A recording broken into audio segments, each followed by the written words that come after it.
Olá, tudo bem? Sou o professor Francinildo Dantas.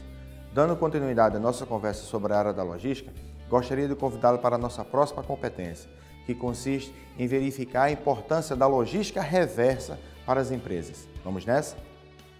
O processo de reciclagem, reaproveitamento dos produtos. No processo produtivo, as empresas procuram verificar qual é o ciclo de vida do produto, ou seja, verificar o início e até a finalidade do produto, quando ele é descartado. Alguns desses produtos, eles podem ser reciclados, podem ser reaproveitados. A título de exemplo, o óleo de cozinha. Na sua casa, seu pai, a sua mãe, muitas vezes aproveitam o óleo de cozinha para ter uma outra utilidade. Então, a característica do reaproveitamento, da reciclagem, é utilizar ao máximo as características do produto. Política Nacional de Resíduos Sólidos. Normatização para a atuação das empresas. Devido ao poder degradante que alguns produtos ocasionam ao meio ambiente, foi criada uma Política Nacional de Resíduos Sólidos. Essa política tem a capacidade de normatizar a atuação das empresas e fazer que a empresa tenha um padrão de comportamento desde o processo de fabricação até o processo de descarte do referido produto. Visando ampliar os seus conhecimentos, gostaria de convidá-lo a conhecer as principais recomendações que a Política Nacional dos Resíduos Sólidos ocasiona e direcionam para as empresas. Vamos nessa? Dentre as principais recomendações estão pilhas e baterias. Fabricantes e importadores de pilhas, baterias e produtos que as contenham devem informar anualmente os dados sobre suas atividades, bem como sobre os seus planos de gerenciamento. Pneumáticos inservíveis. Fabricantes, importadores e destinadores de pneumáticos devem apresentar trimestralmente os dados sobre as suas atividades. Óleos lubrificantes. A partir da resolução do CONAMA 362 de junho de 2005, ficam proibidos quaisquer descartes de óleos usados ou contaminados em solos, subsolos, nas águas interiores, no mar territorial, na zona econômica exclusiva e nos sistemas de esgoto ou evacuação de águas residuais. Perceba que as empresas, a partir da política nacional, bem como com a resolução do CONAMA, ela tem uma determinada atribuição a desempenhar. Independente dela trabalhar com pilhas, pneus ou óleos, a empresa ela é obrigada a ter uma normatização, seguir essa normatização para estar dentro dos padrões que a nova lei exige. A logística reversa, retorno dos produtos do cliente para o fornecedor ou descarte correto. A logística reversa ela está acoplada à cadeia de suprimentos. Nós vimos que a cadeia de suprimentos é o fluxo que sai do fornecedor e chega até o consumidor. No entanto, alguns produtos eles devem ser descartados, por exemplo, o lixo hospitalar. Então ele sai do fornecimento e retorna para o fornecedor.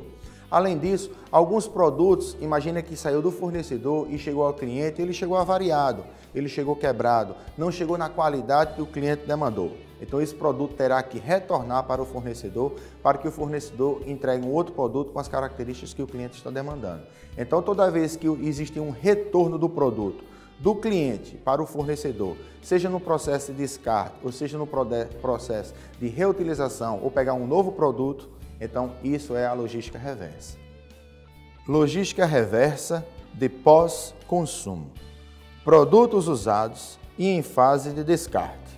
A logística reversa de pós-consumo, como o próprio nome já diz, o produto ele já foi utilizado pelo cliente e esse produto ele está em processo de descarte. A título de exemplo, nós já falamos aqui o lixo hospitalar, ou então os óleos que não tem mais nenhuma serventia. Então ele sai do cliente e vai para o fornecedor para ter uma destinação correta do seu processo de descarte definitivo.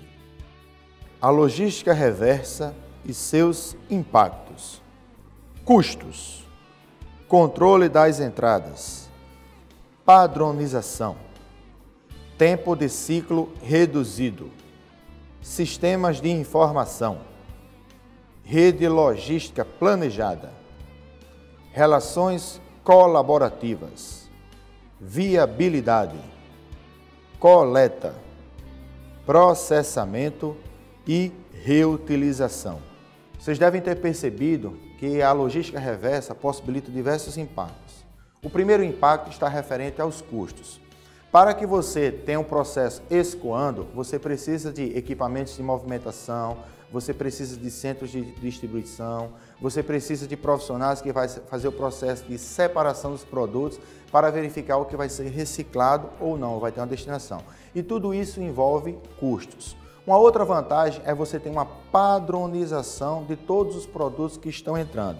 Com essa padronização, você vai criar uma normatização e dizer que determinado produto que está ingressando, se estiver de acordo com o padrão que a empresa demanda, ele tem continuidade de seguir no processo produtivo, no processo de logística reversa. Continuando com os impactos, destacamos a redução do ciclo de vida, ou seja, a empresa tem capacidade de verificar determinadas etapas que não geram valor para ela e retirar essas etapas e fazer com que o produto chegue mais rápido à destinação correta.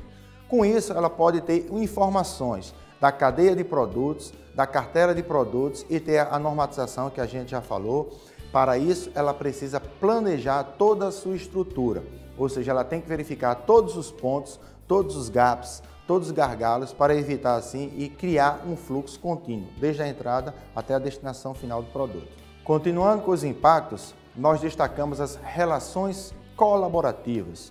Para que o produto chegue à destinação correta, seja ele para reutilização ou descarte definitivo, ela precisa ter uma relação colaborativa, ou seja, diversos parceiros que irão fazer as atribuições às atividades que lhe competem. Um outro ponto é você saber coletar de forma correta e fazer com que esse produto esteja no padrão que a empresa está demandando. Um outro ponto é a viabilidade, ou seja, se ela tem parceiros, se ela faz um processo de coleta de qualidade, de acordo com as normas vigentes, ela tem condições de ter uma logística reversa viável, ou seja, ela ainda pode ter um retorno financeiro com essa atividade. Continuando com os impactos, nós destacamos o processo de processamento e reutilização. Imagina que a empresa tem uma cartela significativa de produtos, 1000 produtos distintos. Esses 1000 produtos passam por um processo de logística reversa.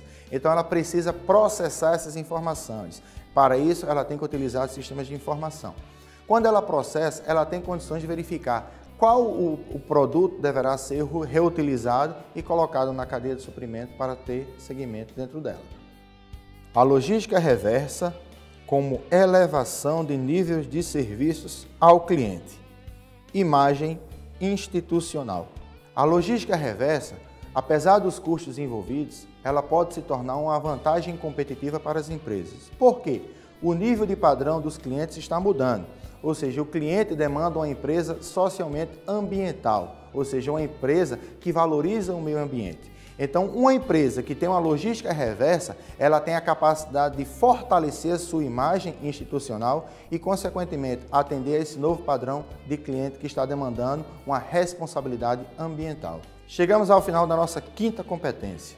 Nela, nós abordamos a logística reversa aplicada para as empresas e atividade logística. Espero que você tenha percebido as principais vantagens de se introduzir a logística reversa nas empresas, principalmente no processo de reutilização dos produtos e de destinação correta dos mesmos. Caso tenha ficado alguma dúvida, procure um ambiente virtual de aprendizagem. Ele foi criado para sanar esses questionamentos. Vejo você na próxima aula.